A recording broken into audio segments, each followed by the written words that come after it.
And we're live. That sounded really dramatic. On this beautiful Monday evening. Why are we getting echo then? Echo? Where's the echo coming from? I can't hear an echo. I can see my audio. I can see your audio.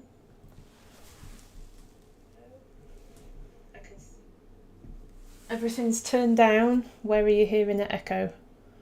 No, it's all right. It's my end. Ugh.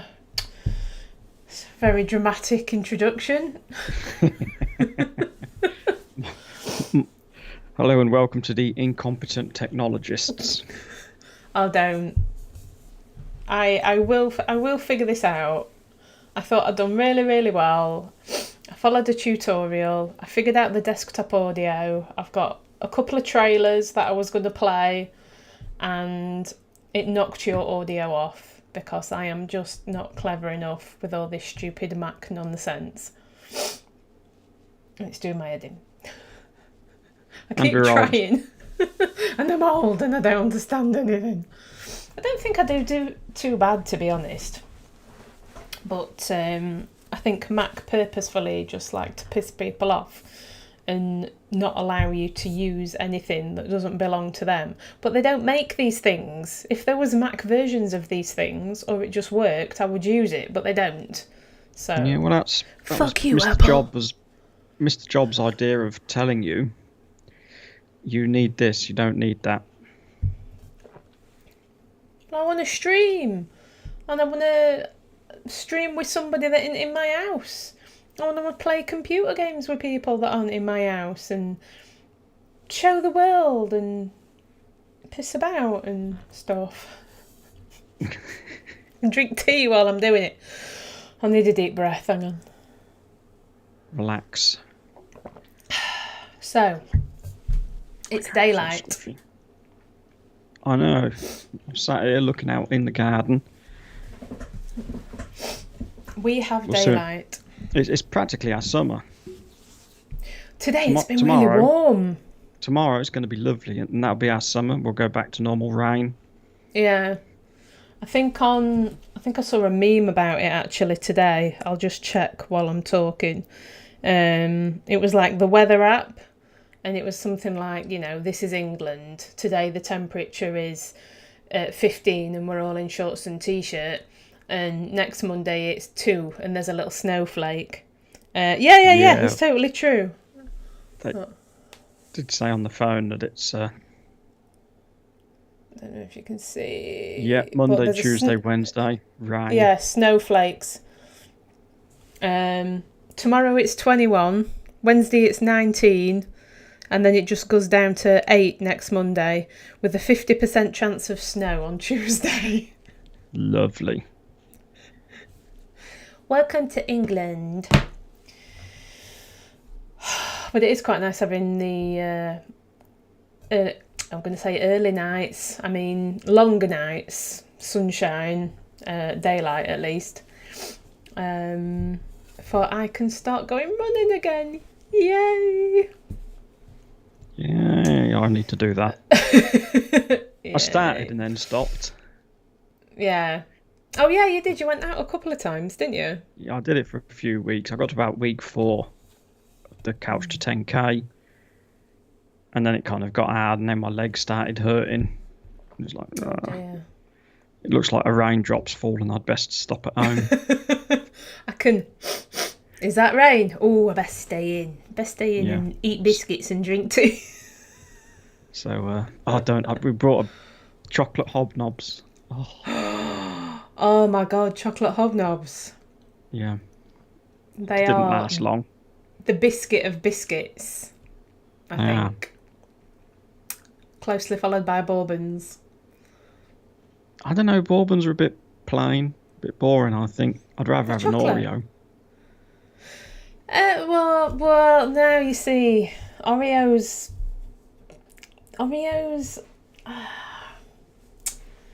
they are a biscuit, but I feel like they've been designed as a sweet, if you know what I mean. They're sweets as in like chocolate and sweets, but they've tried to design a biscuit and they came up with Oreo. It's not a biscuit company like an English biscuit company that thought, oh hey, let's have 2 chocolate bits with some white stuff in the middle. They've come at it from another angle, if you see what I mean.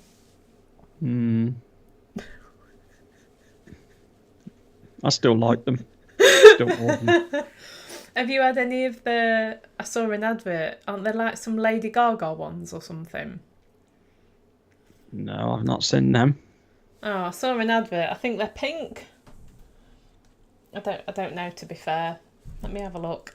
Like a strawberry filling or something. I don't know. I've seen a few. I know in the States you can get loads of them. Lady Gaga I like the peanut Oreos. butter ones. I think I've had some of them. Anything with peanut butter and chocolate's a winner, to be quite honest. Oreo, Lady Gaga inspired sandwich cookies. See, it's not a biscuit, it's a sandwich cookie. That proves my point. Okay. Yeah. I'll let you have that. Limited edition Oreo. A golden sandwich cookie is filled with green cream. This pink-coloured golden sandwich cookie is music to Lady Gaga fans' ears. Okay. Yeah, it's got green in the middle and pink. Not sure if you can see that. Yeah. So is Lady Gaga even still a thing? I thought she was not dead. Faster. Well, no, she's not dead, but is she still a thing? No. Well, I thought she doesn't make records anymore, does she? I genuinely have no idea. I'm not particularly a fan. I never was. I mean, she seems all right as a person. I don't know. You have to say that these days. But I've never been into her music or anything. I remember when she wore a dress made out of meat, and that were about it. And I saw her in American Horror Story, the hotel one that I only watched half of because I got bored. Was that the first or the second season? No, way later, like season. Was it? I've not seen any of them. Oh dear, Chris is sticking his nose in. Oreo adverts have the creepy child that isn't human. What? You're going to have to explain yourself, Chris Fisher, too. Where's Chris Fisher 1? Do we even get Oreo adverts over here? I don't think I've ever seen one. I don't know. I'm not sure if I've ever seen an Oreo advert. I'm more concerned with who Chris Fisher 2 is, because I only know one Chris Fisher, and if there's 2 here, then maybe it's your evil twin brother or something. We don't know. Oh, she just isn't right. I'm presuming you're talking about Lady Gaga and not me. She's just not right, to tell you. That's such a northern thing to say. Chris isn't northern. Oh, she's not right, I tell you. She's not right in head. Oh, the child. Oh, you're not even talking about Lady Gaga. You're talking about the child in the advert. I've not seen the advert. I've not seen maybe the advert. Lady Gaga was the child. Oh, maybe. She was in a perfume advert.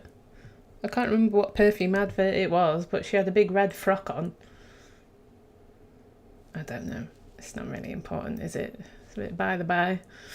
What were we talking about? Biscuits, I do believe. You were trying to explain to me how your bourbon takes a second place. Yeah. Chocolate hobnobs, definitely number 1. Chocolate bourbons are a number 2. And biscuit number 3. Now it depends, because I do quite like a jammy dodger, but sometimes a nice plain rich tea is just what you need for a cup of tea. Chocolate all the time can just be a bit much, I think. What about these, is it the Biscoffs? The Lotus Biscuits, whatever they are. You know, they sell that stuff in a jar. It should be illegal. Illegal. Yeah, we've got some downstairs. In the jar or the biscuits? Both. But when you have I had it on toast, and it just tastes like the biscuit, and it's like a bready version of the biscuit, and my brain was going, it's not quite right. It's like I'm eating the biscuits, but the texture's not right. You see, I can tell you exactly what you're doing wrong. Exactly what you're doing wrong. I put it on bread and didn't eat it with a spoon. One jar, one spoon, in your mouth. That's it. You don't need bread. You don't need a vehicle to carry it to your mouth. You just need a spoon. I treated myself to a jar when we went on holiday a million years ago. And I bought a jar and I was like, oh, we're on holiday. This is a nice treat. It'll last the week. It's just like every opportunity. Spooning. Oh, tell you what I did like was the Marmite peanut butter.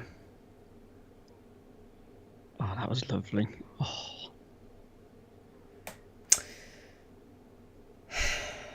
You don't like Marmite, do you? I'm struggling to come to entertain the conversation. I'm struggling. Just I'll stick a pin in that for a moment. I want to see what Chris said. Robert makes cookies with the stuff from the... Oh, cookies out of the Biscoff stuff. Robert made some cookies once. They were like this soft, the gooey middle, but the hard outside. Oh my God, they were to die for. Like the American... Yeah. Cookies, yeah. But if you could make them, no, don't make them and don't bring me any. Oh, hello, Sean. Yeah, cookies with soft middles, Biscoff soft middles, and normal outside. No, that's like an extra £10 right there. I don't know. It's like £1 per cookie or something, I think. Okay, we can go back to Marmite now. What's wrong with you? I love Marmite. Oh God.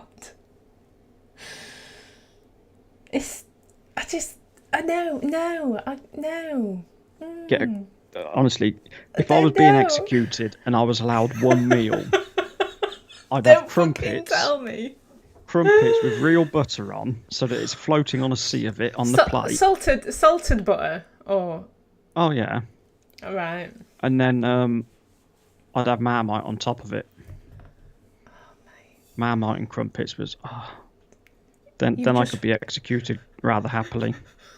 You would be executed for ruining the crumpet with Marmite. What would you put on it? On a Jam? crumpet? Yeah. What do they put on a crumpet up north? Just proper butter. Salted proper butter. You don't need out else. If it's a really good crumpet, then I think you just let the crumpet speak for itself. Why tarnish it? It's not tarnishing it. It's like adding that final jewel to the crown. Can I just say, I feel like a bit of a scam artist, because I always try and sell this stream as, oh, we're really nerdy and we talk about films and Dungeons and Dragons. And last week all we did was talk about housework.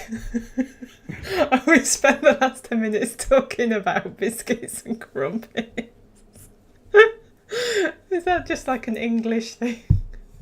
Yeah. Oh God, Chris likes Marmite as well. You fool! What's wrong with you? Why am I alone? This is a Marmite lovers chat room. Go away. Just give it a go.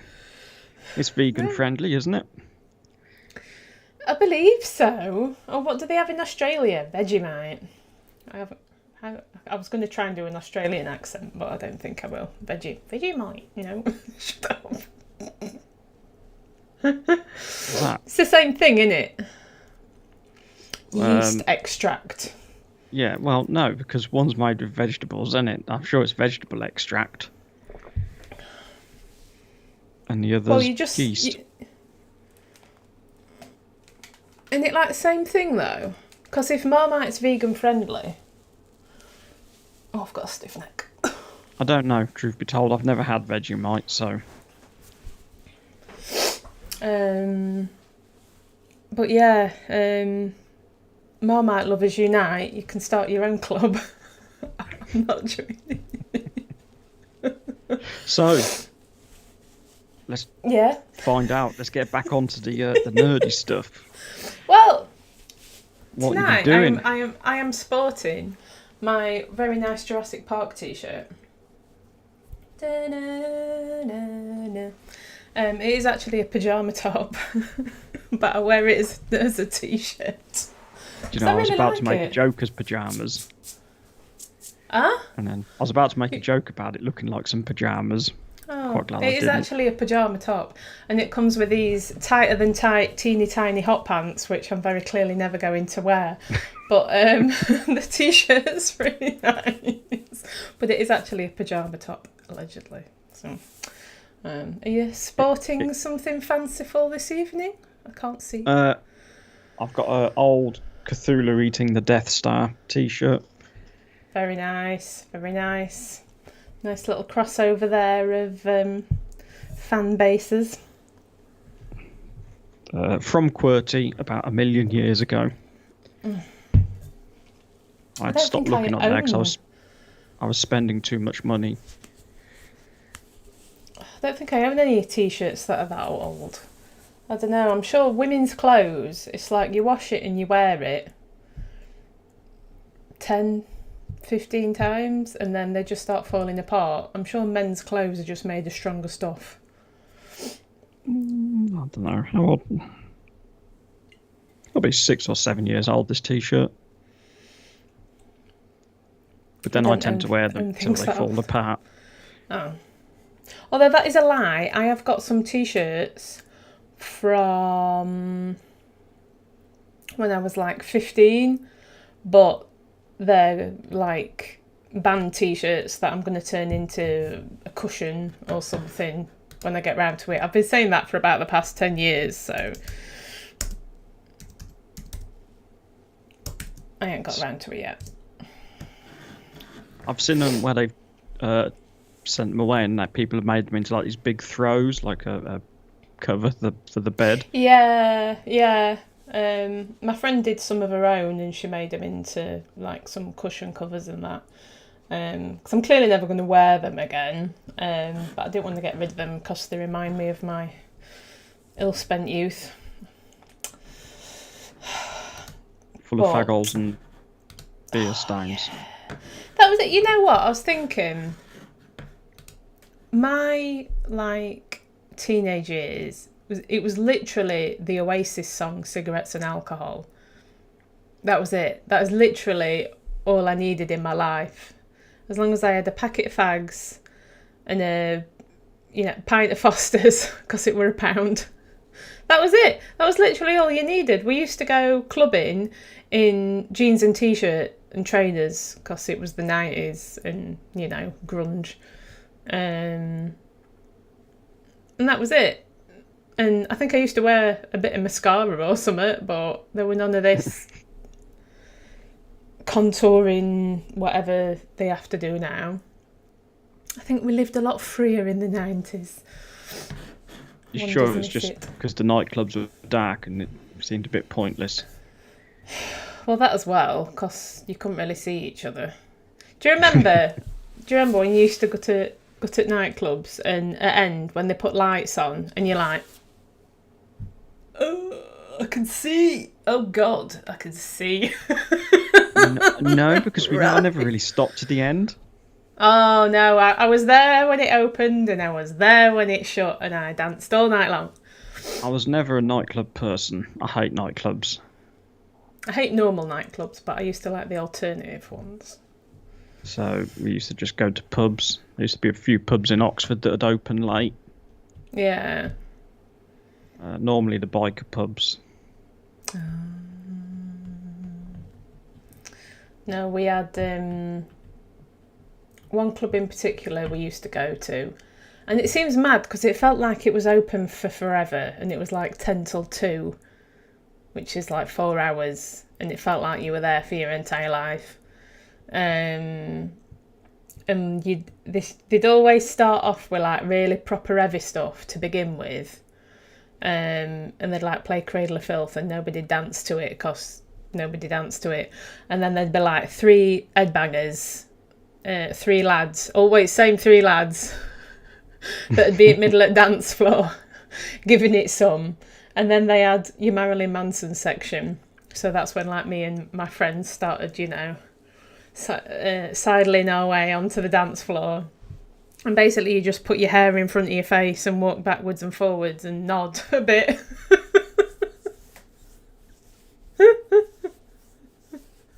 Which constituted dancing, apparently. Fair enough. Townies dance side to side, and goths or metalheads or whatever danced forwards and backwards. Was the thing. And then they'd like cycle through a bit more rock music, and then they'd have a Prodigy section, and then they'd like play old Britpop and everything. But yeah, it was good. Back in the day. Back in the 90s. But yeah, I've got quite a few little bits and bobs I wanted to bring up this evening.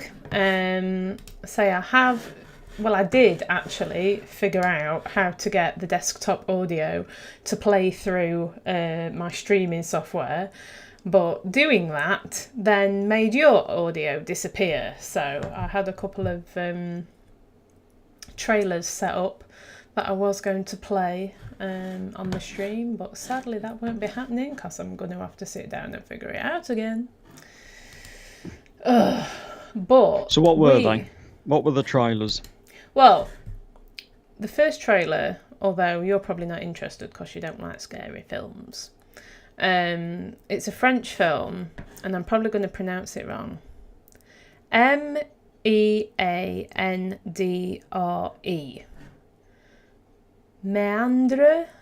Meandre? I don't know. Something like that. Anyway. It's got... it's a female lead, and I don't know her name, but she was Bjorn's first wife in Vikings. The one that got a big scar across her face and then opped it.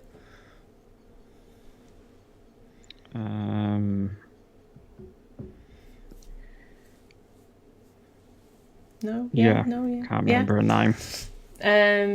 Skinny, long blonde hair. And she's like the main actress in it. And basically, it's supposed to be a cross between Saw and the Cube films. And from the trailer, which I was going to play for you, but I can't because me no technology. It's some sort of tunnel system, and it's a maze that she's got to get through. I don't know how she ends up in it or whether she survives or anything. I'm presuming this is the film. But you see her like trying to get through these tunnels, and sometimes she's got a certain amount of time to get through it before it's engulfed in flame, or things come out and stab her or whatever. But it looked really good, and it looked totally like my sort of film. Because I really love the Cube films. I was talking about them a couple of weeks ago, of which I'm sure did you say you'd seen the first one, or no? I don't think I've seen any of them. Okay, I don't know. Was that the one you were describing? I said I may have seen it.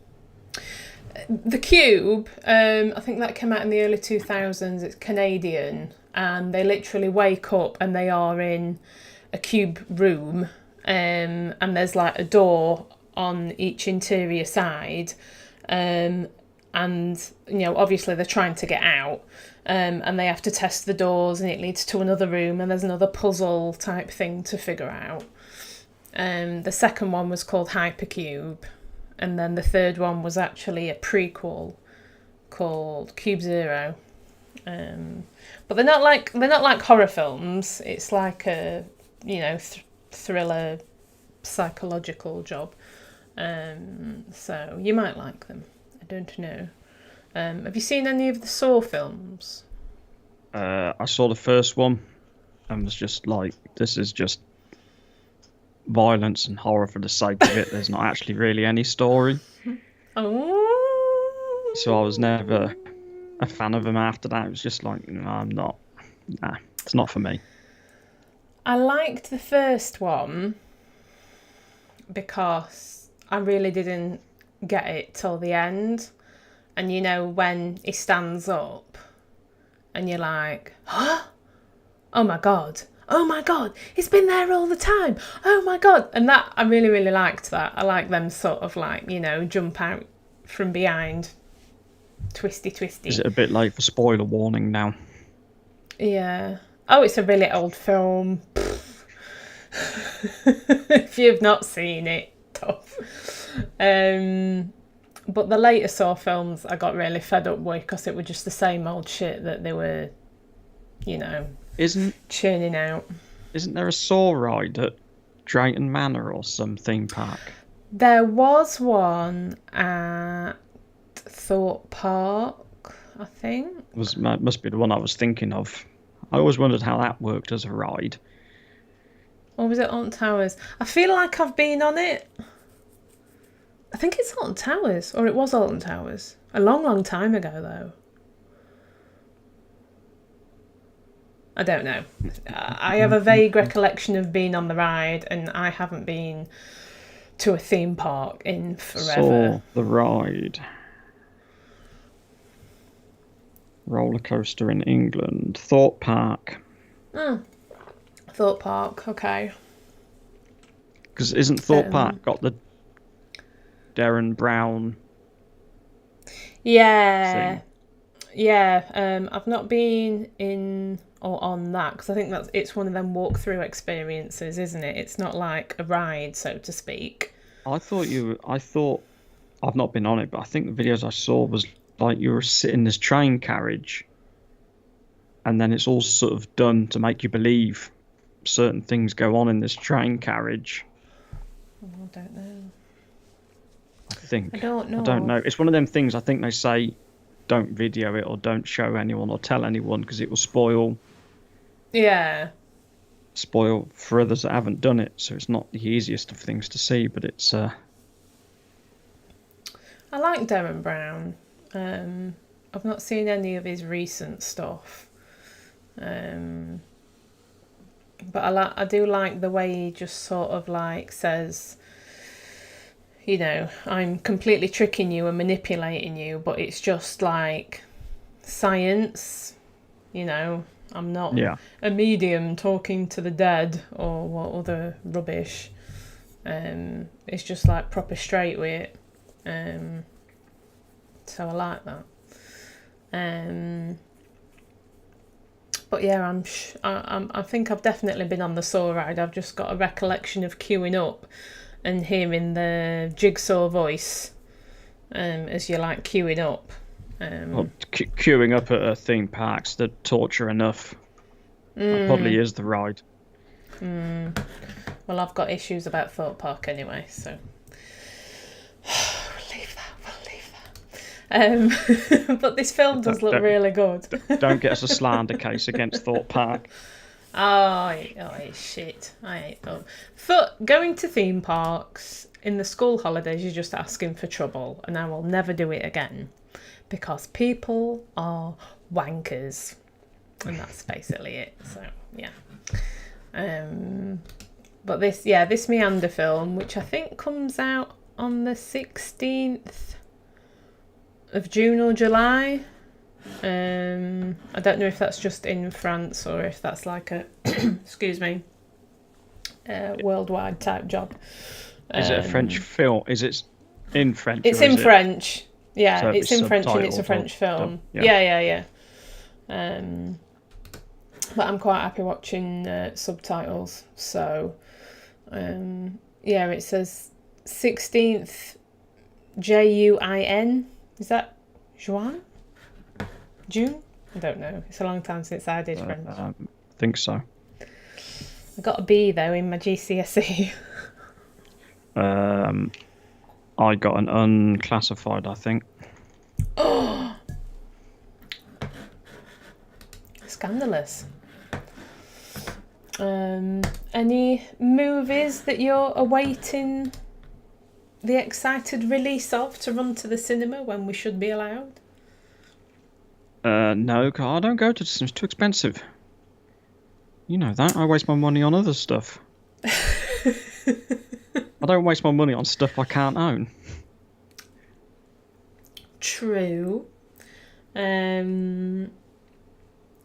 no, there's none coming out that I'm particularly fussed about. Oh, excuse me. Aren't they releasing a couple of straight to Disney Channel? What did I see the other day?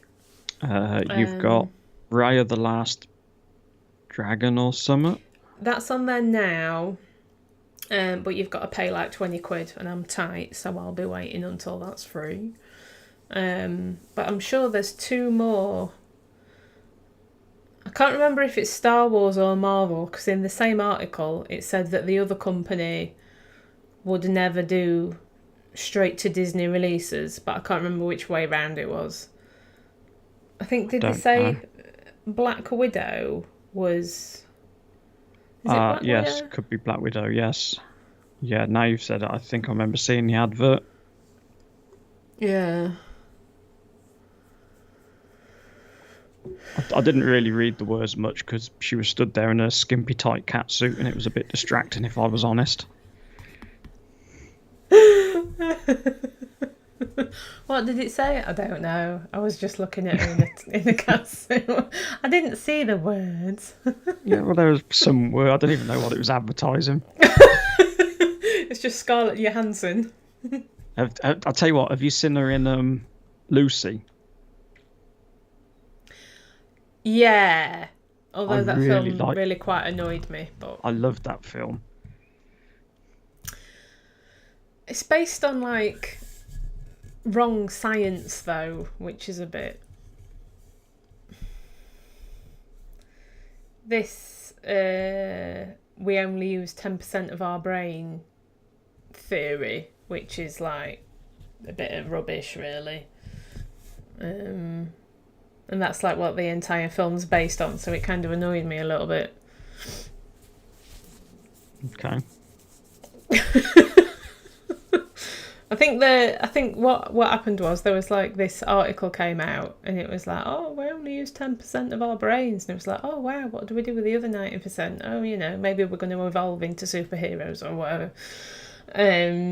But the article was like misinterpreted, and it was like you're only using 10% of your brain at any one particular time. The other 90% does, it's not just like switched off with like some magical on button somewhere or something. So it's when I saw the breathing, film, heart beating, fixing stuff. Yeah. But so it's when a suspension of disbelief. So even though it's not scientifically accurate. Yeah, I genuinely can't remember what happens in the film, to be honest. I did watch it. But I can't remember what happens in it, to be fair. Did you ever see it's a Marmite film. A Marmite. It would have been better if she'd have been in a tight cat suit. Quite possibly. Have you seen... No, you carry on. If you want to talk about Scarlett Johansson in a tight cat suit, that's perfectly fine. Have you seen her in Ghost World? Don't think so. That is such a good film. It's a bit of a sort of a small nerdy film. She's in it, and what's her name?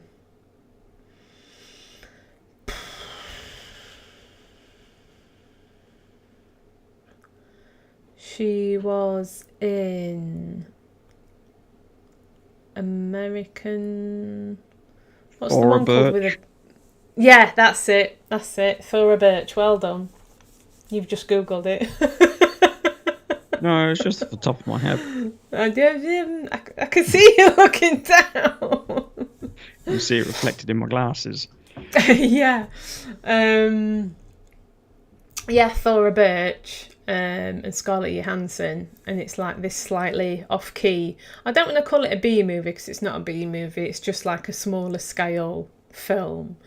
But it was before she sort of got really famous. But that's really good. That's a really good little film. And what's his face is in it? Buscemi, Steve Buscemi. Is that how you say it? Yeah. He's a bit of an oddball. I like him. He was brilliant in Boardwalk Empire. Oh, I really liked that series. It feels like such a long time ago since I watched it now. I might have to rewatch that, although I don't think it's on anything at the minute. I think because it's HBO, it's not on anywhere. Well, I watched it up to a good... I can't remember if it's the second or third season. Oh, okay. I watched it all. But I kind of drifted off it a bit. No, it's really, really good. But this HBO thing, there seems to be a lot of stuff being advertised coming to HBO, and it's like, well, what the fuck do we do? Because we're not actually allowed to have HBO. So Sky Atlantic, I think, is basically HBO. Sky, piss off, Sky. I'm not getting Sky. They can fuck off. That's why they had Game of Thrones and such. Oh, speaking of Game of Thrones, I saw Uno Momento while I bring up the link that I can't play because I haven't set it up properly. He signed a deal, with HBO. Oh, come on, load, you bugger. He signed a deal with HBO for 6 Game of Thrones series. 6 series. A 5-year deal. 6 series, 5-year deal. That doesn't... Are we talking Mr. Martin? Yeah. George R.R. Martin signs 5-year HBO deal with 6 Game of Thrones series. George R.R. Martin, the man behind Game of Thrones, has signed a 5-year deal with HBO where 6 series revisiting Westeros are in development. What's it say? He needs to get on and write the last books. How old is he? He's going to be dead soon. He's 72.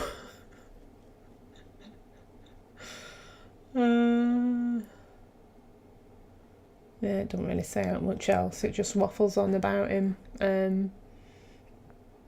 There are currently 6 series set in the same universe in development at the network. Furthest along is House of the Dragon, which chronicles the conquest of Westeros by House Targaryen and serves as a prequel to the original series. Tales of Dunk and Egg, based on the books of the same name, is another prequel that follows Sir Duncan the Tall and his squire, Aegon Targaryen, whose egg-shaped head will one day bear the crown. Is this a wind-up?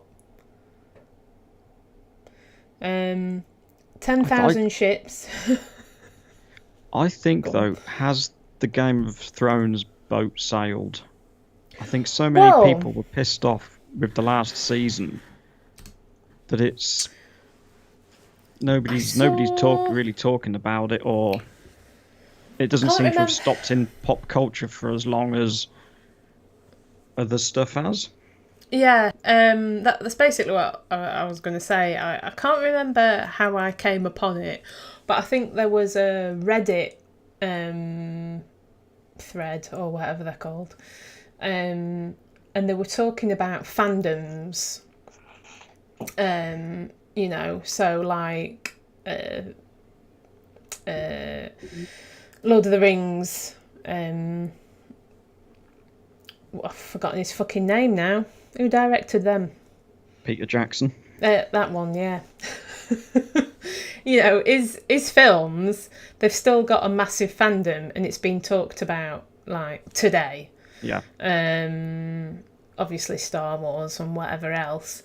Game of Thrones finished, and nobody's talking about it anymore. It's like when it was on, it was like, Game of Thrones, noise, noise, noise. And now nothing. And yeah, I think some of that is down to the disappointment people felt from the last season.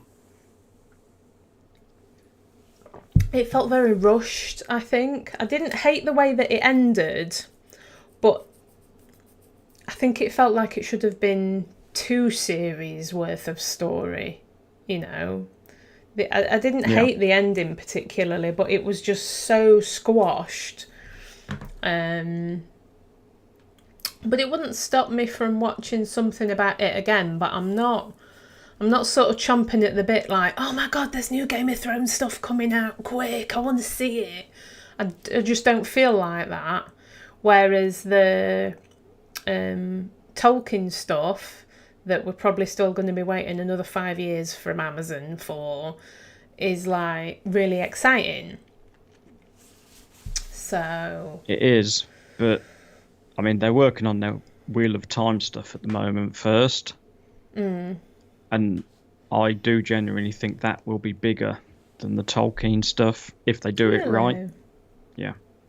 Okay. Because you're going to have your Tolkien fans who are going to love the Tolkien, but you're going to have your movie Tolkien fans, but then the story that Amazon are telling is in a different age. So you've not really got any of the characters from it, and it's going to feel different. So unless you're almost a literacy Tolkien fan, you're not really going to... It's going to be like watching something new. Yeah. But I think the Wheel of Time, you invest in something new, it will pay off. It's... Remind me what the Wheel of Time is again. I'm sure you've told me about 5 times, but... The Wheel of Time is a mammoth series of books written by the author Robert Jordan. And it's called the Wheel of Time because the world that they're in, the time works on a wheel. Okay. So you've got the first age, second age, third age, and it sort of spins round. So events that happen then in the past for some, but in the future for others. And it's basically you've got the evil Dark Lord trapped in a mountain. You had this big bloke battle it, but only women can wield magic. Yeah. And then if you're a man that can wield magic, they call it the One Power. If you're a man that can wield the One Power, because of the taint of the Dark One, you end up going mad. Oh, okay. Yeah, it's a really good story. Because I read the books as they came out back in the 90s, but I only got like up to book 7. Yeah. But I've been listening to the audio books, and it's good. A lot of strong female characters in it. Yeah, I do like strong female characters. It's probably a bit stereotypical, but I can't help myself. I think my favourite female character is Lisbeth Salander from the Millennium trilogy. She's awesome. I have the no girl idea with the who dragon that is. Girl with the dragon tattoo. All right. Never read it, never seen it. Oh, it's so good. It's so good. It's like one of the only DVD box sets that I still own. The original Swedish ones. Although she's actually Icelandic, I believe. Noomi Rapace. She was in Prometheus as well. And obviously other films, but you know, I quite fancy her a little bit, so I've got a bit of a soft spot. Talking of Norway, I just found out today, not Norway, Nordic stuff, that Free League, you know, Vaesen, yeah, they're doing a whole series of source books to go with Vaesen, and it's basically monsters from around the world, and they've just started work on doing the UK. Oh wow! Okay. Just like, oh, goody. That sounds interesting. But yeah, they're going to basically take monsters from the UK, myths and legends from the UK, and the bloke that did the artwork is making all new artwork for each one. Oh, that sounds so cool. Yeah, I got there's excited just so for many that. games to play. So many games. There's just not enough time in the world to play all. Going off on your Nordic fantasies reminded me of that. Yeah. Oh. Well, that Kickstarter that I've backed. I mean, it's not Nordic horror stuff. It's the English folklore horror, but it's still got that same sort of folky vibe to it. I don't think I get that till next June or July. Yeah. I've forgotten the bloody name of it now. Hang on. It does look interesting. It's from Solemn Veil. It's from Modiphius. Modiphius, is that how you say it? Modiphius. Whatever. Solemn Veil. So I love all that weird sort of like, oh, we're a nice little village, but we're going to stab you in your sleep and eat you. There does seem to be more. I seem to be seeing more stuff. Whether I'm looking for it or not, I don't know. But I do seem to be seeing more interest in English folk horror. Yeah. Or such like. I don't know whether it's because I've looked at some and I'm getting fed more of it on certain feeds, but... Do you mean games or just stuff in general? Everything. Down from, like, music. Spotify recommended a band called Green Lung, and all their albums and artworks are sort of about old English witchcraft and... Okay, they sound quite interesting. It's really weird. I found some... what was it? I can't remember the name of it now, but it was traditional folk songs, but they got this sort of horror twist on them, so it's like John Barleycorn, but it got this sort of twist to make it horror. And well, that sounds really interesting. Oh, you'll have to send me. I'll have to dig it all out and find it. Yeah, because I really like that. So I used to watch a lot of horror films, and I used to watch a lot of Japanese horror, but the sort of obvious slasher horror I don't really like, because it's just like, oh, man's running after you with a knife or a hook or something, and he's coming to get you, and you've killed him, but you didn't kill him properly, you ran off, and then you got back up again and he's coming for you, and oh god. And if you're like black, gay, or any other minority, then you're obviously going to die. So it's just it just wears a little bit thin. But and I never really liked paranormal, is it called? Is that the one that's supposed to be like real footage? Yeah, and it's just like my other half really liked it, and I was like, oh, okay, I'll watch this for you. And I'm watching it, and I'm just like sort of exasperatedly bored. It was just like, oh, so they pulled the sheet off him.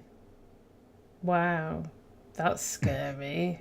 Oh, it's supposed to be the bogeyman that did it or something. Oh, but these secluded little villages off in the dark corners of the world. There has to be one in Yorkshire somewhere, where they do all these weird little practices and they lure you in. I suppose in a way it probably appeals to me because I grew up in a tiny little village. Yeah. And what did they do in your village? I tell you what, we used to do country dancing. I used to have to learn to dance around the maypole at primary school. Did that. We did that. Thinking back, it's a bit of a contradiction, though, isn't it? Because I'm presuming at your school you used to sing hymns like every other primary school in the land. Yeah, it was a Church of England, yeah. Yeah, so you're singing your "Oh, we love you, God" songs in the morning, and then in the afternoon you're running around the maypole, which is quite contradictory, obviously. But yeah, sorry, carry on. I interrupted. But no, it's just I've lost my train of thought now. Sorry. Maypole. Sorry. You were dancing around a maypole at school. Yeah. In your little village. I think that's enough of that confession. Oh, is that it? Yeah, that'll do. Were you a Morris dancer? I did try it once or twice. But never got into it. Oh. Well, the scarves and hankies and bells and things. I have been to a Morris dancing festival down in Essex. Okay. Because there's different types. So you got the ones that sort of, it's going to sound quite racist, but they black themselves all up and they're all in black and they've all got like the tassels on, and there's the fellas all dressed in white, and there's quite a few different types. Okay. I've only ever seen them at like fairs and stuff, but somebody did explain it all to me and I kind of forgot it. You mean to say you didn't commit to memory the intricacies of the different varieties of Morris dances? No, I think I only went for the real ale. Oh. So. Oh dear. I'm trying to remember what the original conversation was before we got lost in Morris dancing. Folk horror films. Yeah. I don't think I've ever seen anything that's beaten the film that I can't remember the name of. I'm sure there's something wrong with my head, you know. The Wicker Man. Because I don't like it. I don't like it when films get too silly. I don't know. There's a line of reality, and it can be creepy and it can be weird and murderous and what have you. But if they're just outrightly doing shit that's crackers that somebody would find out about, then it annoys me a bit.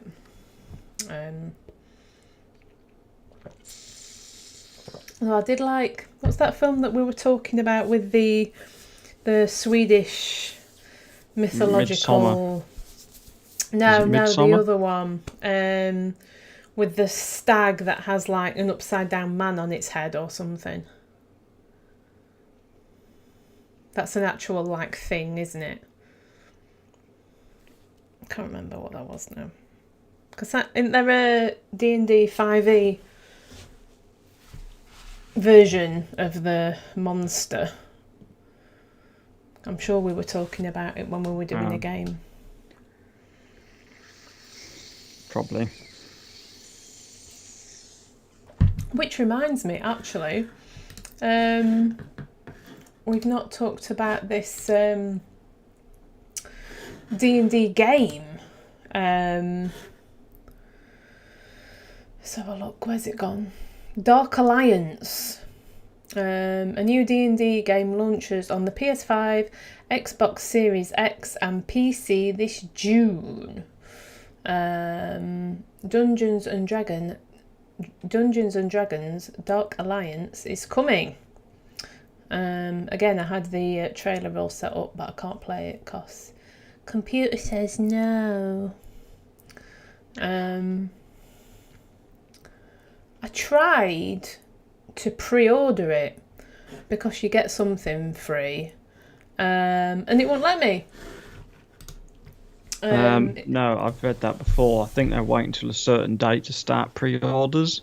But it's all there. It's like all on the site or whatever.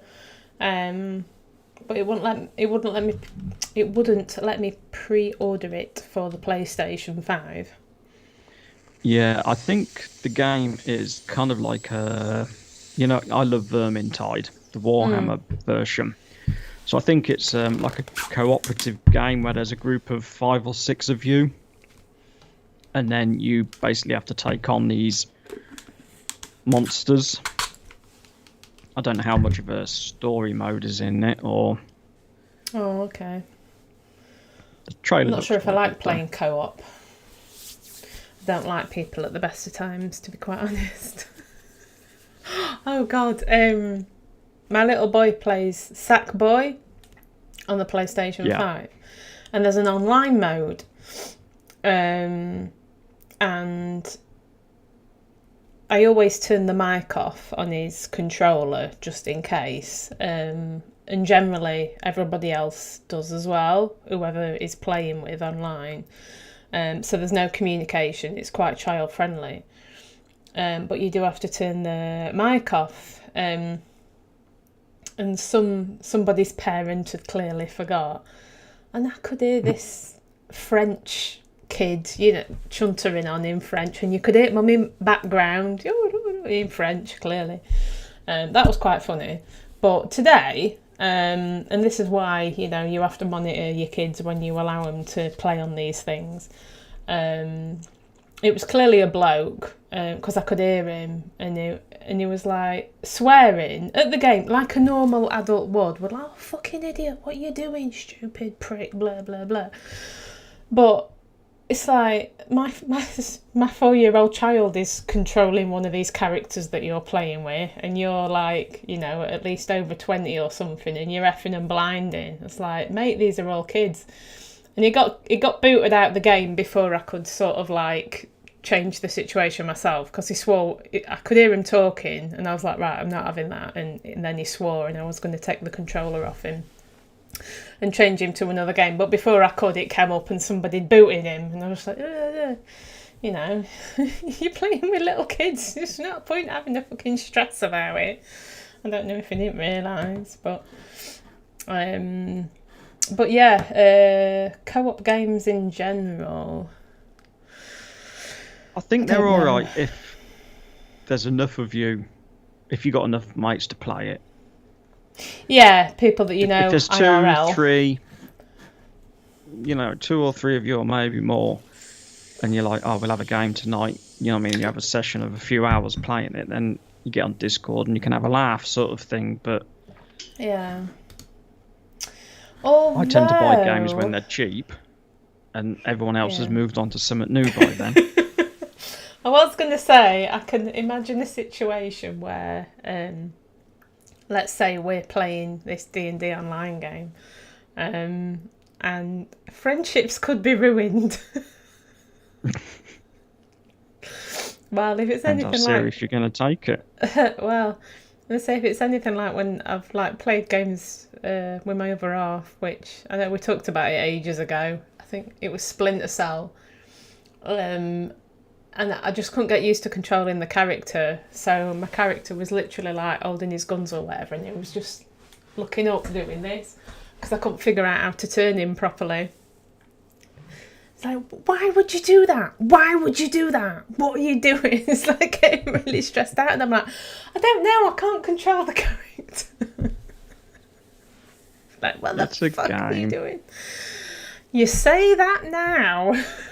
Yeah, you say that now, but you wouldn't be saying that at the end of a 2-hour dungeon, and you've just grinded a way to get there, and then you're waiting out at the big bad end guy. You'd be like, oh, for fuck's sake, there's no save points.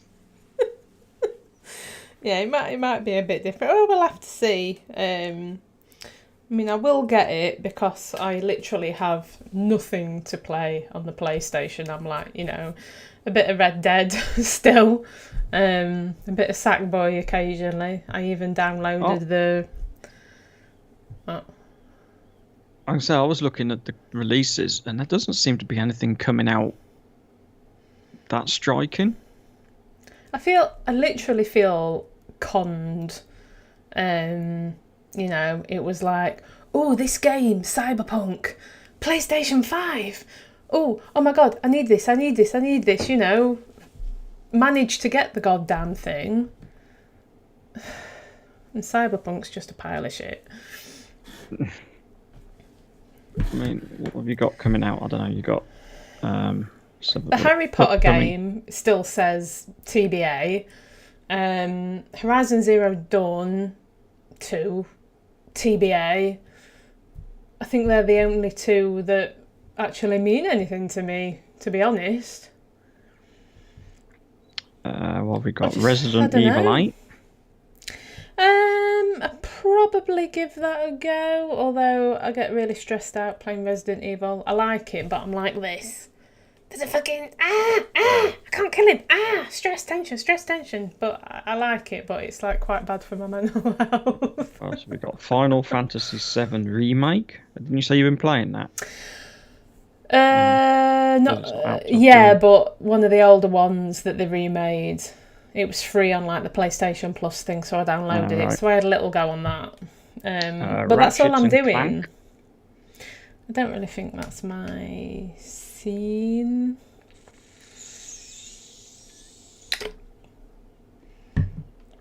Stray. I don't know what that is. A new adventure from Blue 12 Studios. You play as a cat in a world filled with robots. Meow.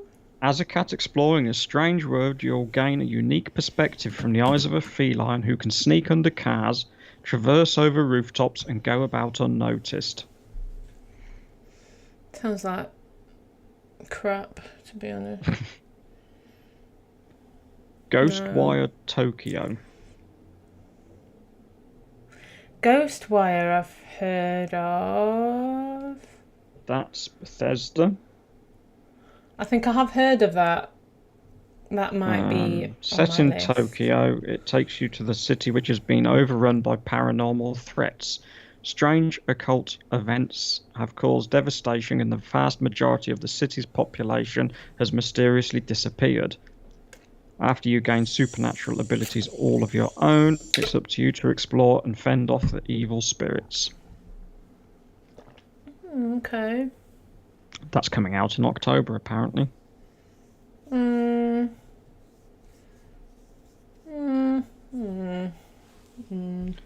Horizon Forbidden West. Far Cry 6. I've never played Far Cry. It's never appealed to me. I've played, I think it's 4. Yeah. And I've played Far Cry Primal, the caveman one. Mm-hmm. They were alright, actually. I didn't mind them. What else have we got? Ghosts of War 2. No, that's not my bag. I'll just reload my PC. Lord of the Rings Gollum. Now, stick a pin in that. Hang on.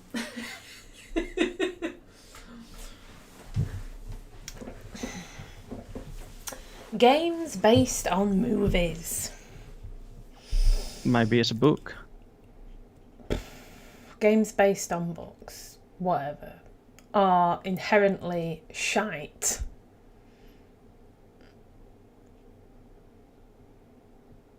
I have never played a game based on a movie that has been any good. It's been shit. I don't know why they seem physically incapable of making a good game. I don't know if they can't be arsed or if somebody buys the license and they just bring it out to literally make money. I'm holding out for the Harry Potter game. Sorry, I've got an itch. Is your beef with it? Is it because it's not the movie, or is it because it's set in the world, or is the characters not right, or? I don't know. I mean, I've had a couple of different Lord of the Rings games, and I don't feel like I'm part of Middle Earth. Middle Earth, yeah. You know, when I always bang on about Red Dead 2, but I felt like I was him, you know. I was Who's Arthur him? Morgan. Arthur Morgan. You haven't forgotten his name at all, had you? Hey, look. Old brain, small child, smushy, trying the best. I really felt like I was Arthur Morgan in the Wild West. I was completely absorbed into this world. And that's what I want. They're the type of games that I like, you know. I want to turn it on and be submerged. And every Hobbit, Lord of the Rings game, whatever I've ever played, I just feel like a guy in Lord of the Rings style outfit in a Lord of the Rings style place with orcs and goblins and cave trolls. But it could be anywhere. It's literally like they've just got a blank canvas and put some orcs in it and said, this is Middle Earth. Yeah. Does that make sense? Yeah, kind of. I mean, I don't think I've played a Middle Earth game for years. I can't remember the last one. It's probably on the PlayStation 2, I think, and it was when the Two Towers came out. Oh no, I've played one since then. We had one on the PS4, I'm sure. But I'm now thinking that there's a market for a virtual reality headset game of just being a hobbit doing some gardening. Oh god, yeah. Just tending your garden in the virtual reality. Like Animal Crossing, but Hobbiton. How does that not exist? You can just go down to the Green Dragon, have a pint or two, go back, pot some vegetables up, cook your dinner. You could have a bit of a cooking section going. You shouldn't be saying this out loud. You should be developing it and selling it. Yeah, I don't think I could afford the rights. How totally cool would that be? Virtual reality, Animal Crossing in Hobbiton. That would be awesome. Oh, why doesn't that exist? Might be a bit of a niche market. I don't think so. When you think about how many people play Animal Crossing and how many people are into Lord of the Rings, Tolkien, what have you, I think it'd be massive. Massive. How many? Anyway. What was that game everyone played on Facebook? Was it Farmville? Yeah, there were a couple, weren't there? I used to play Restaurant City. I was quite into Restaurant City. And what was it my daughter played? Cooking with Mama or something like that? Cooking Mama, yeah. And, I don't think I've played it, but I am aware of it. No, it was just weird. Do you know what? I'd probably still buy that game and play it. Gardening in Bag End. Oh, gardening in Bag End. Yeah. But you need to expand it so that you can like go to the prancing pony and what have you. Oh yeah. That's what you do on the end of the day. I would totally play that game. It's a mixture of a cooking game. So you make your breakfasts, and then you go out and do some gardening, and then you go and make your lunches. Yeah. And then you go out and do some more gardening. And then you go back in, I don't know, wash your feet, wash your hands, and then you toddle off down to the the Green Dragon. And I totally played that game. We could do expansion packs of like Father Maggot's fields, grow some crops and no, you've got to steal it. Maybe even go to Brie. Buckleberry Ferry. I think that's one of my favourite lines in that film. Buckleberry Ferry.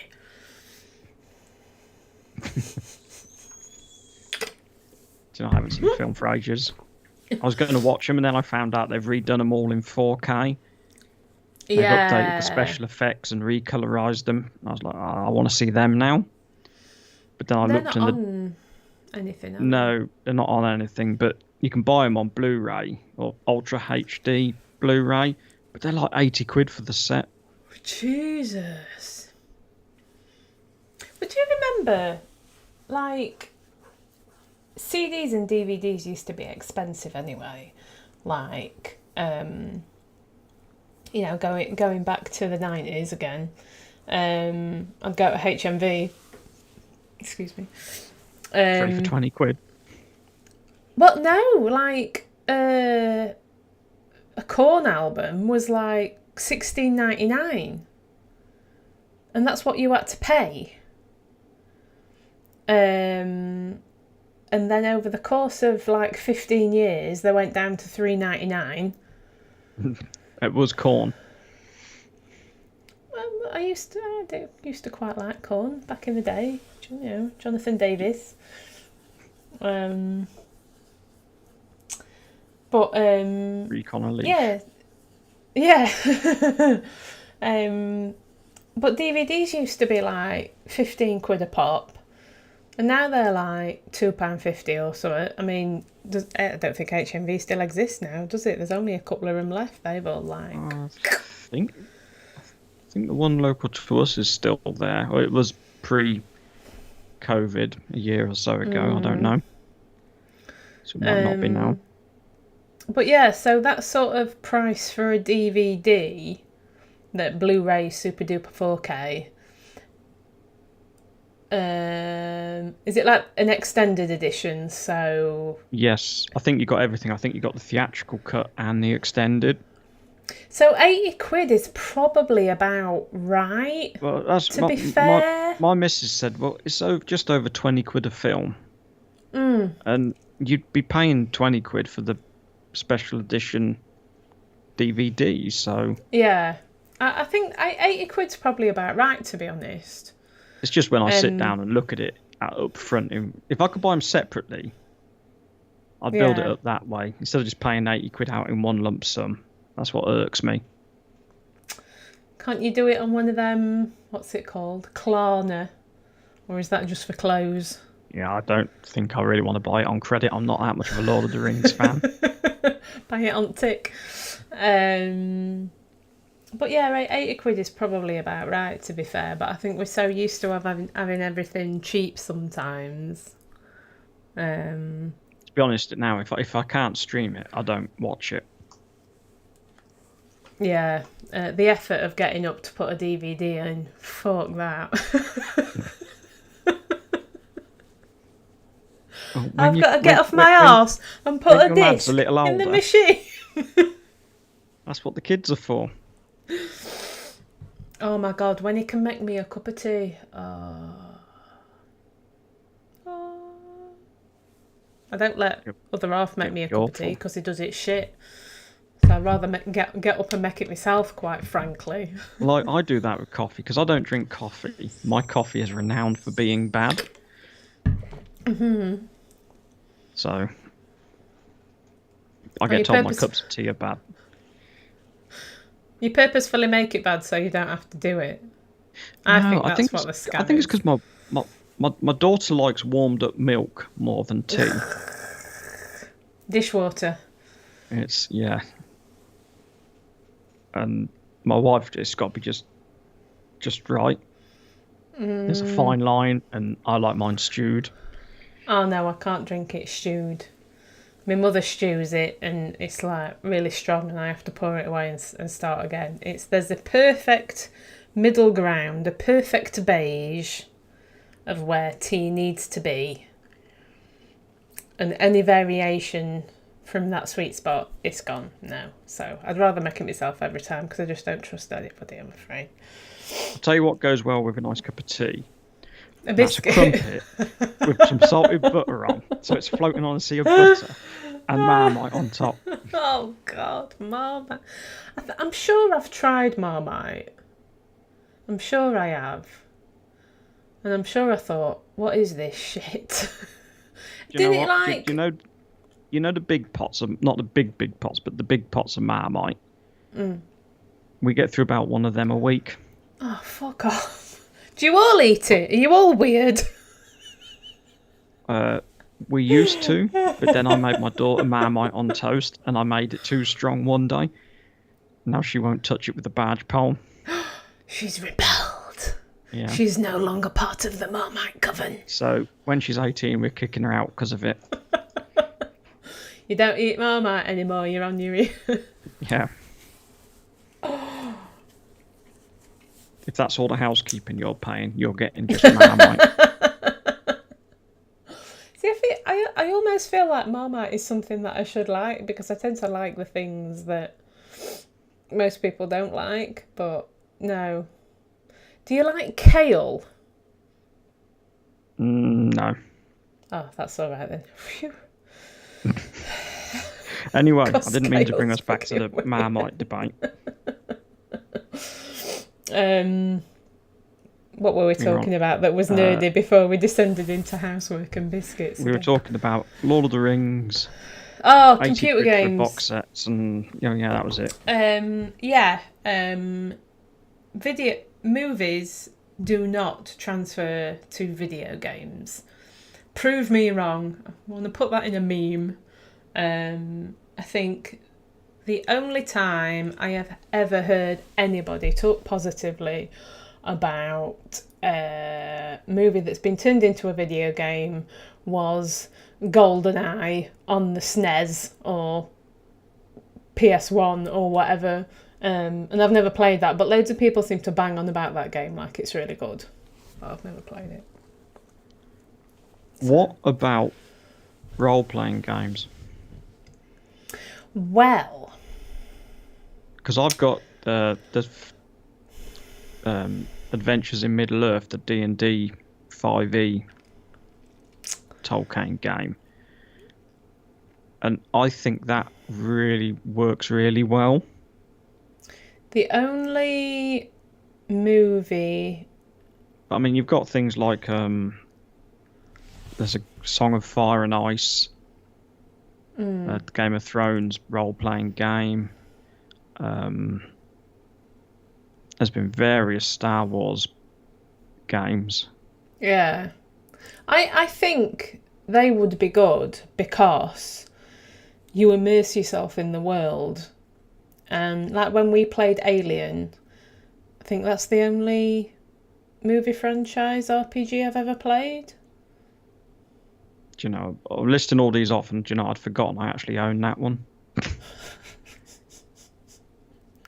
Damn, I own too much. It's up there somewhere. I think Alien is the only one that I've ever played, and considering I think I've played the majority of my games with you, you would know. And that was really good because you're immersing yourself in the world, which is the point that I was trying to make. When I play Red Dead 2, I am immersed in that world. When I played, I can't even remember what it was called, Shadow something, which is a Lord of the Rings game. Shadows over Mordor. Yeah. I did not feel immersed in the world of Middle-earth. I just felt like I was playing a game and the characters were wearing clothes from Lord of the Rings. So I would imagine... is that though because the games producers tried to make... They sort of go, oh look, here's the Battle of Helm's Deep. So we're going to put you as a soldier in there. And it kind of doesn't work. Whereas the role-playing game, they sort of go, look, here's the world. All right, it's set between Lord of the Rings and The Hobbit. So Smaug or Smorg, whatever you want to call him, is dead. But the Lord of the Rings hasn't happened yet. So, but you're just playing a nobody in that world. Yeah. I don't know, it's hard. I mean, maybe it's just because of the way that I want to be involved in these games. And maybe some people play them and it's good enough for them. I don't know. But I just want this immersive experience, which I just don't seem to get. I have got my hopes set quite high for the Harry Potter game. I don't know, I think they might pull it off because I feel like there is more effort being put in now. But for RPGs, I think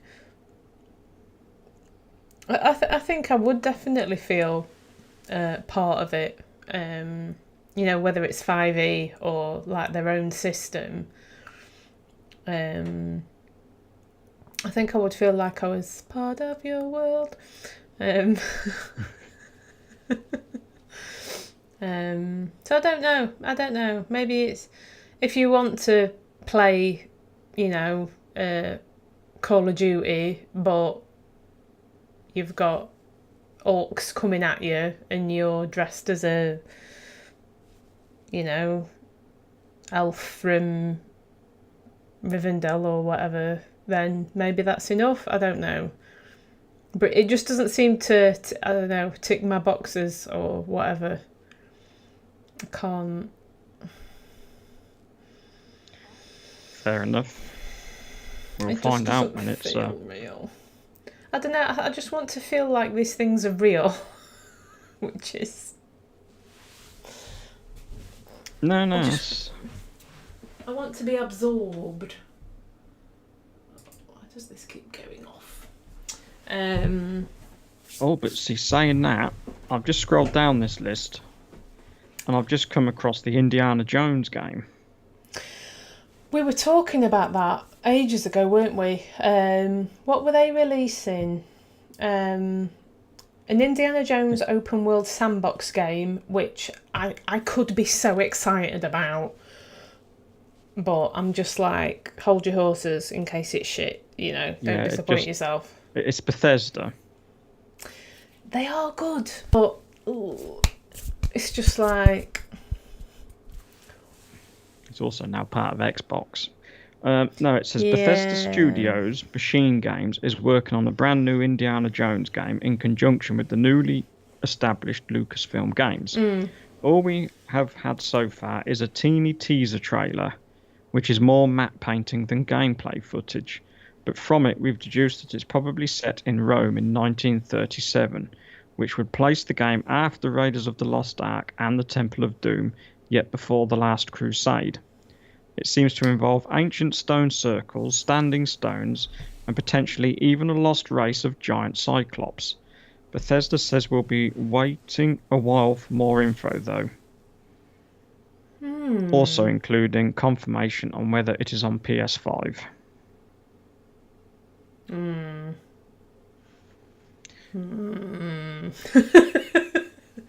the last one on the list is a game that both me and you have played, and it's Vampire the Masquerade.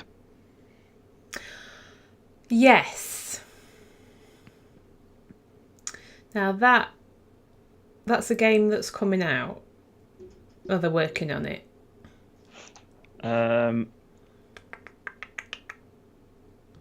It just says that it's a to be concerned.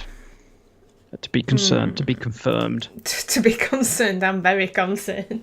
No, the reason I got completely distracted was because the one underneath it is Ubisoft's open world Star Wars game. Yes, that was the other one. And that was completely pulling. It was like a tight cat suit. I was reading the story above it, but I was looking at the. It was Scarlett Johansson. Yeah. Yeah, because I've not played a Star Wars game that I've enjoyed either.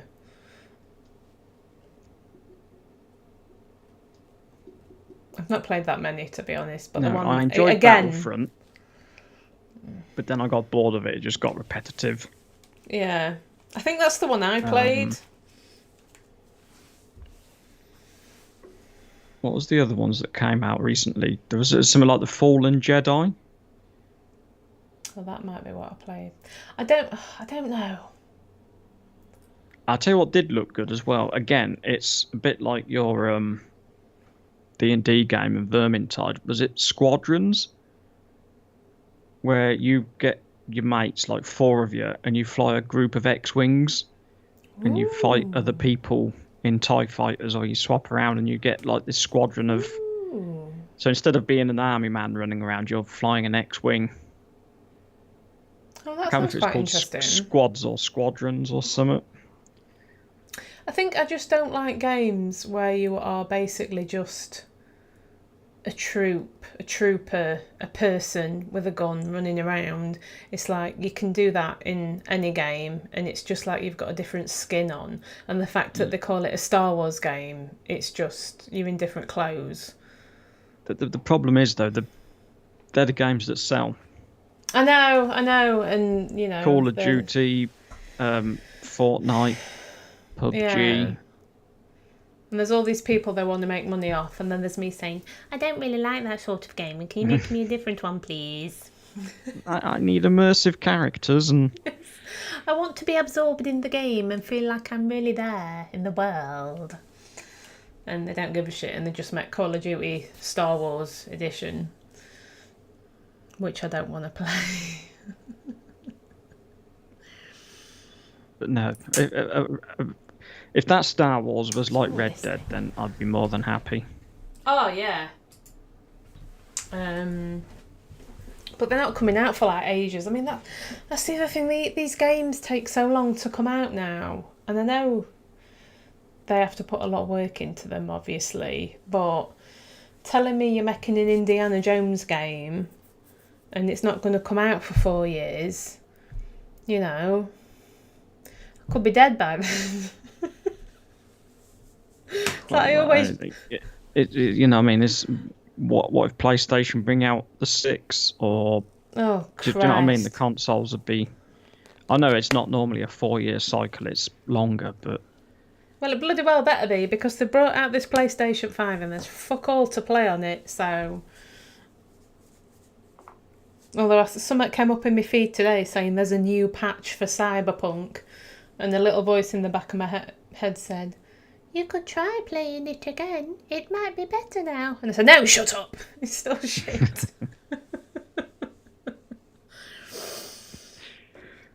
Oh, dear me. Oh, dear me. Well, that's a shame because, well, I'm not even going to look because I know they said Amazon might be getting stock again soon. What, I think PS5s? Yeah. But I think I'll take that money. You need to get one. Well, I want to get the PC sorted first.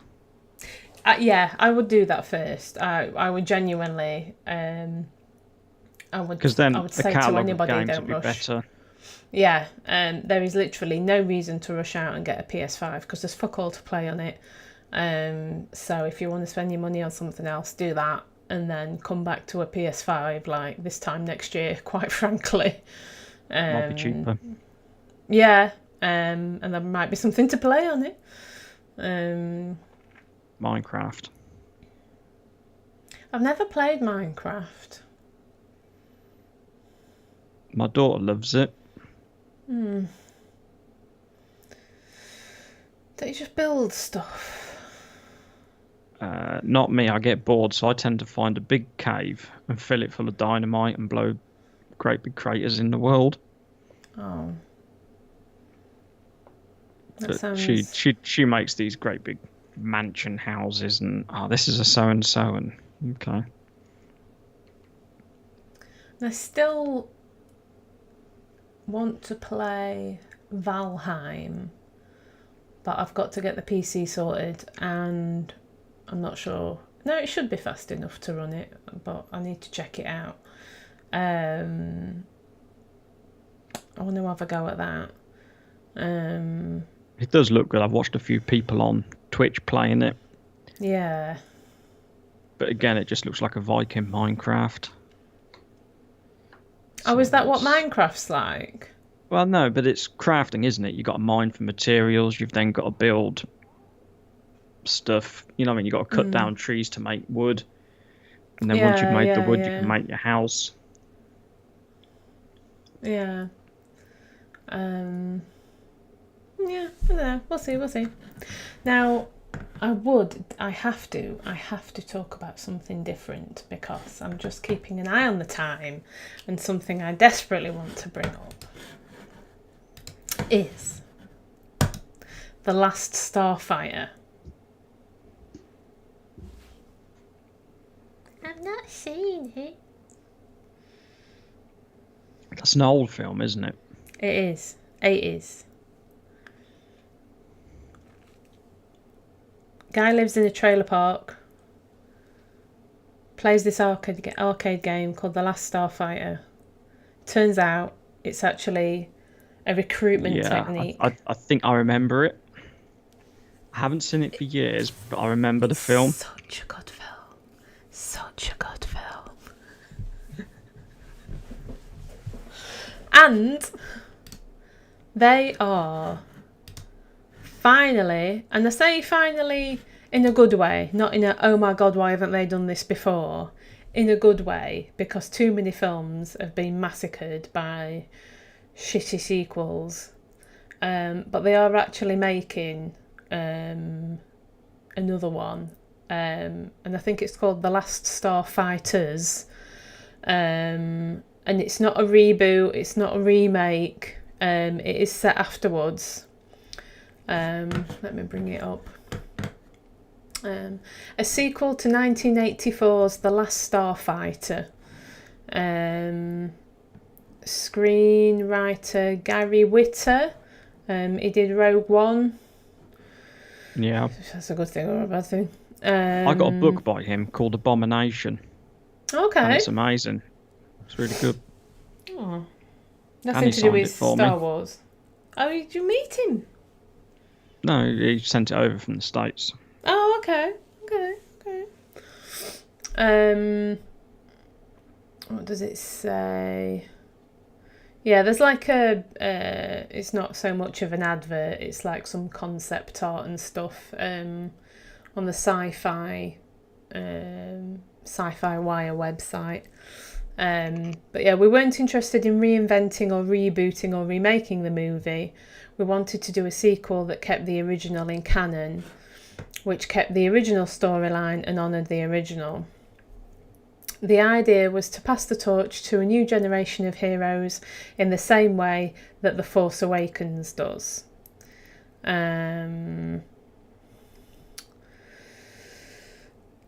think that's all the good bits. But yeah, there was like some sort of a loophole. The guy that had the rights to the film, there was something written in it where he was allowed to be like directly involved, and anybody that wanted to remake it didn't want him to have this power.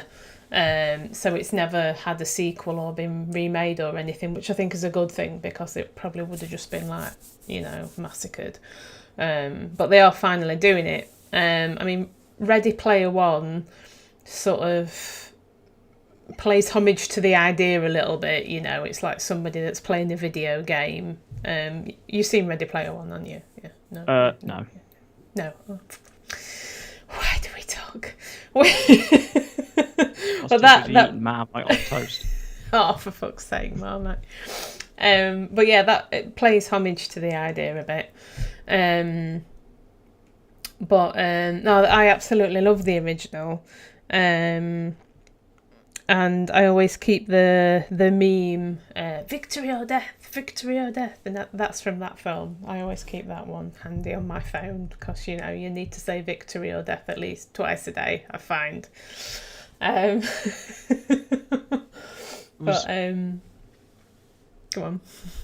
I'm trying to think of the other film. What's the little one? They made you small, and then they went inside the body. Wasn't that around the same time? That was it. Yeah, the 80s was a wealth of science fiction films, really, wasn't it? Inner Space, they shrunk him down and put him in like a little spaceship, didn't they? And then they injected him into, I think, was it Martin Short? The guy, the little one from the Three Amigos. Yes. We are the Three Amigos. That is a cracking film. I bloody love that film. It's so ridiculous. Last year. It's so ridiculously stupid, but I love it. Oh. But yeah, there was definitely this. The 80s sci-fi films, but I think it was the technology as well, because Tron came out, and that was the first film to use like CGI, and I may have reeled off this fascinating fact before, but it didn't win any Oscars or any awards for the effects, because at the time they said that using computer graphics was cheating. So they were literally ignored from every awards ceremony, which is like crazy when you think about it now, because now they basically get the effects for CGI, get the awards for CGI effects. I suppose at the day it was all the matte painting, weren't it? So paint yeah. Or you know, your Harryhausen, what have you, stop motion and business. But after Tron came out, The Last Starfighter was basically the next film that used CGI techniques and took it up a level. I mean, it's a bit cheesy when you look back at it now, the fighting space battle at the end, and it looks like I don't know, somebody knocked up on Photoshop in 2 minutes flat with like these really flat looking spaceships and graphics, but at the time it was like totally mind blowing. But I'm quite excited actually to see. I mean, they've not started shooting it yet, The Last Starfighters. But I will be quite excited actually when that eventually comes out. If it comes out, gosh, you never know. But that appeared on my feed and I was like, oh, The Last Starfighter, I love that film. Maybe we'll get a reboot of Batteries Not Included. Oh, yeah! Oh, hang on. I'm just having a moment while I remember it. It's like I've got to load it up. Boom. It's got to boot up. You've got like some dial-up going off. Yeah. That was like the old woman that had gone a bit. Yeah, they were they had 2 or 3 little sort of alien spaceship things that were tiny, and then they went into this sort of block of flats that they wanted to bulldoze and develop. The big corporate guys wanted to knock them down to build bloody condos or whatever, and they weren't moving. Yeah. And they kept repairing everything, didn't they? Oh, that was such a good film. I think we've got it on DVD somewhere. What about because they sort of had a similar cast that they kept putting in all the films as well. So you had Cocoon. You've obviously seen Cocoon. Yes. And Cocoon 2. Wasn't as good. But they want to make a few more quid, so they release a sequel. And that lad, I can't remember his name. Barrett Oliver? That sounds right. I'm not sure why I've remembered his name, but I'm sure that's right. That sounds like an odd thing to remember. And he was like the lad that was in all the films around that time. He was in Cocoon, Neverending Story. He played Bastian. Daryl? Did you see a film called Daryl? It's not ringing any bells. He was basically like a robot, for want of a better word. He was a cybernetic life form, but he looked like a human boy. Daryl stood for, I don't know, the android robot, something or other, life form. Blah. But yeah, he was like the 80s child of choice to be in all them sort of films. I was reading about him fairly recently, I think. And he, after doing all this childhood acting, he sort of like dropped out of it all. And I think he's like a photographer or something now. He leads like sort of a quiet, private life. Fair enough. Photographing things. Yeah. Well, the older brother in E.T., he's like a postman or something. And you get these random stories every now and again. Oh, where are they now? What happened to so and so? And they're kind of digging them out a little bit.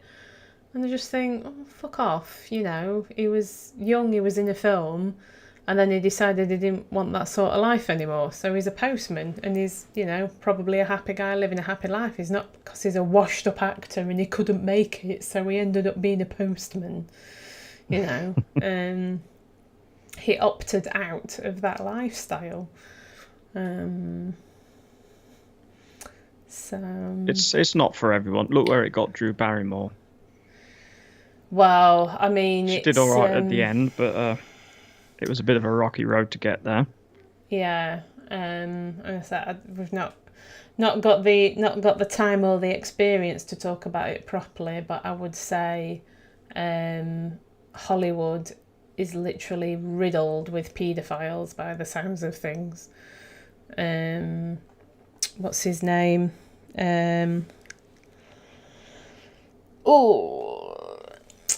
Lad from the Goonies that played Mouth, the loud one.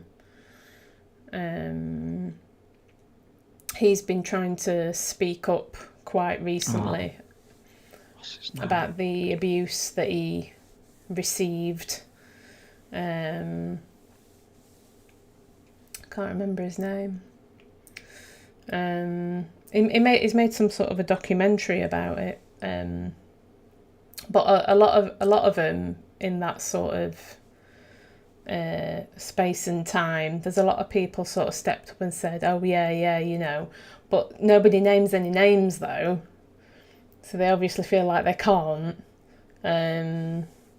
Corey Feldman. Yeah, that's the one. Corey Feldman, Corey Haim, River Phoenix, you know, allegedly like drank and drugged himself because of he was getting passed about between various, I don't even know, directors and people of power and what have you. So it all seems a bit twisted. And yet again, as it comes to the end of the stream, we end up going down some dark, depressing. We'll go back to talking about biscuits. But yeah, I like look at, you know, like the what's his face that plays Harry Potter and that. Daniel Radcliffe. Daniel Radcliffe, yeah. I didn't Google that. I knew that. And he's like had a mad drinking problem, and I don't think he's had any, you know, external issues like paedophiles hunting him down and what have you. And Maisie Williams that played Game of Thrones. Yeah. Little Stark. Yeah. She's had like imposter syndrome. You know, being in this limelight where doors just automatically open for you, and it's like it's not natural. I think she's a can short of a six-pack, but I once heard Gwyneth Paltrow doing an interview, and she was talking about like the reality of who you are, like when you get into acting, and then suddenly you're in this world where the normal rules don't apply, and you know, if you want something, it just happens, and there's all the barriers that are normally in front of you as a normal person literally just evaporate. Yeah. And she said that, you know, it took her a long time to realise that was happening, but when she did, then it was like a bit of a, you know, a wake-up call for her. So she's gone off one now with this fucking goop and candles that smell like a fanny, God knows. I don't... Pardon? Do you not know about that? Well, no, I've never... Scented candles that smell of fannies. Her fanny. You can buy... Go on the website. It's Goop. Goop. You can buy a candle that smells like Gwyneth Paltrow's vagina. I shit you not. But does it? How do we know? Well, I don't know. I've never smelt it, the candelabra bits and pieces. But it's totally true. And I'm not sure if she's just like sat there. I think you're winding me up here. Have a look. Fucking have a look. Go on the website. And I don't know if she sat there literally pissing herself, no pun intended, saying, oh, these fucking idiots, they're buying a candle that smells like me fanny. I'm rolling in money. You know, it's got to be a piss take. It has got to be a piss take. What's it called? The candle? I don't know. But it's totally true. Just Gwyneth Paltrow fanny candle.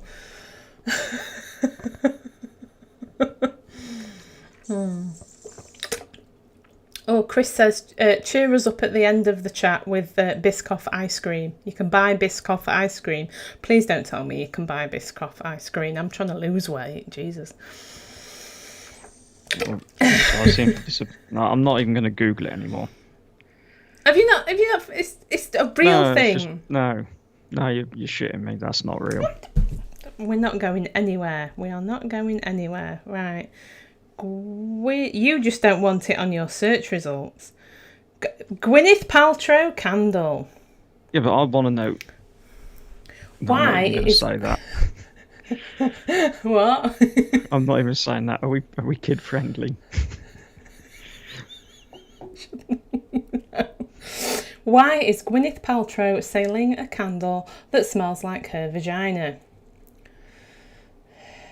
Goop X Heretic. This smells like my vagina candle. That's actually what it's called. It's out of stock. It was $75.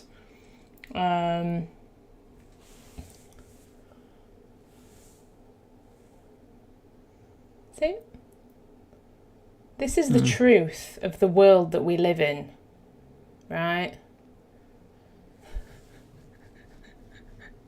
Okay. But it's out of stock.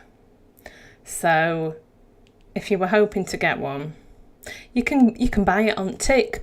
4 interest-free payments of $18.75 with Afterpay. Certainly make the room smell Well, I suppose lovely, I'm sure. With a funny, gorgeous, sexy and beautifully unexpected scent. Yeah.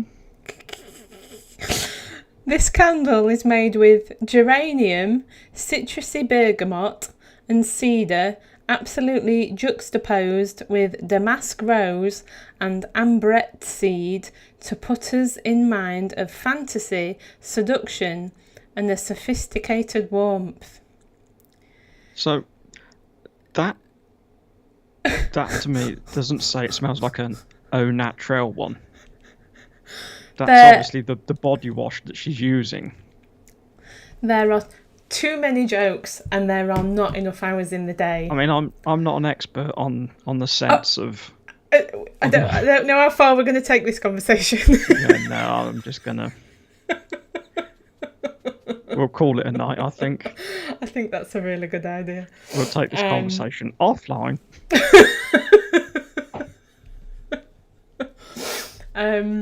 I work in a factory, so I could have took that way down the wrong path that I didn't want to say.